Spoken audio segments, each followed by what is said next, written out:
I started with the South Florida Museum and the Park Aquarium in November, and it has been great.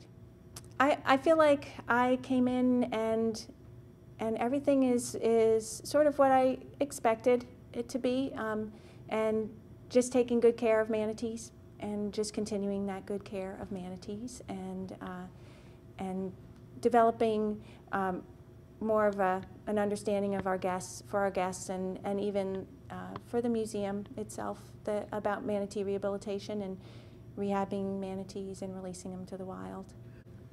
For the rehabilitation program with manatees and our role as a second stage facility, we focus a lot, and it's just continuing the rehabilitation process that starts at a hospital when they come in, and they come to us recovered, hopefully and stable, in good shape, but we monitor the manatees, do observations on them, and what we're looking to do is continue that for young animals that are orphans, continuing the knowledge of the wild for them, and that happens with our bottom feeders, where we feed them food in a feeder that drops to the bottom of the pool so they understand feeding from the bottom out in the wild, which they do a lot.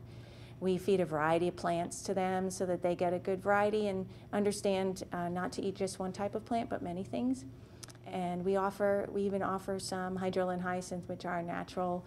They're invasive plants that are out in the wild. They're freshwater, but we can go collect them, and then our younger animals who might be a little naive to the wild will get something that they understand, and the adult animals will continue to eat something they understand, and it also gives them a little wild bacteria in their stomachs, which helps them digest wild food once they get out there. So you spend a lot of time with these manatees, and probably the public too, who comes in here and obviously wants to be educated about them.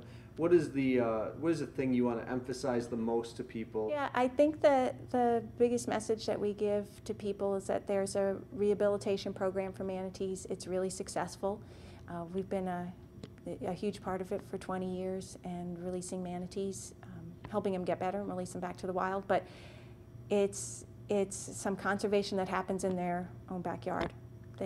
Manatees live here in Florida, and if you go out in the waterways, you'll see manatees, but it gives people a new consciousness about not just boats, but everything that affects manatees, and there's quite a few things. So we get to share that with guests, and I think it inspires them, and they really appreciate the program and us being involved in it. And often at the end of a presentation, someone will say, "Thank you for what you're doing."